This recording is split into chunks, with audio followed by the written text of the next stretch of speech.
ఇక డీటెయిల్స్ చూస్తే మెట్టపల్లి మండలం కాంగ్రెస్ పార్టీ ముఖ్య నాయకుల విస్తృత స్థాయి సమావేశం నిర్వహించారు. ఈ సమావేశానికి వివిధ గ్రామాల నుండి భారీ సంఖ్యలో వచ్చినటువంటి వివిధ పార్టీల నాయకులు, కార్యకర్తలు కాంగ్రెస్ పార్టీ కోరుట్ల నియోజకవర్గం అభ్యర్థి జువ్వాడి నరసింగారావు ఆధ్వర్యంలో కాంగ్రెస్ పార్టీలో చేరారు.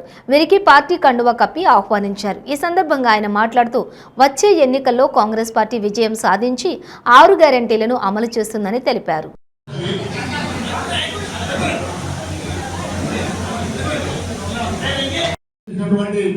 మన ప్రియతమ నాయకులు జువ్వాడి నరసింహారావు గారికి, అలాగే మన కృష్ణ, మనము ఈ కొండ కింద ఇది మనము ఇల్లు ఇస్తామని చెప్పి కూడా ఇప్పటి వరకు చాలా మంది కూడా ఇల్లు ఇవ్వలేదు.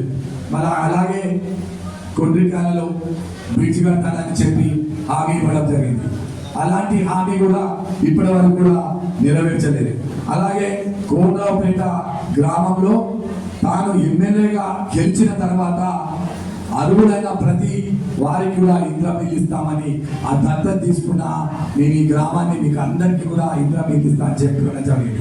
మరి ఆ రోజు ఇంద్రమ్మ ఇల్లు ఇవ్వలేదని ఎమ్మెల్యే గారిని అక్కడ రవి అనే ఓ నాయకుడు ప్రశ్నిస్తే ఆయనను పోలీసుల ద్వారా నెట్టేయడం జరిగింది.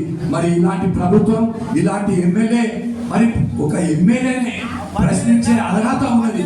మరి ఆనాడు ఇలాంటి పరిస్థితులు ఏర్పడతా ఉన్నాయి. కాబట్టి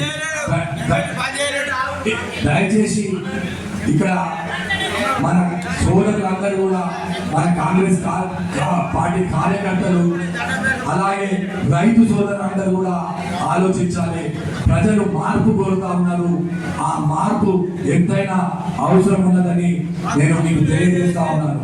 మనకు అకాల వర్షాలు పడితే ఏమన్నారు, ప్రతి ఎకరానికి 10,000 రూపాయలు ఇస్తాను.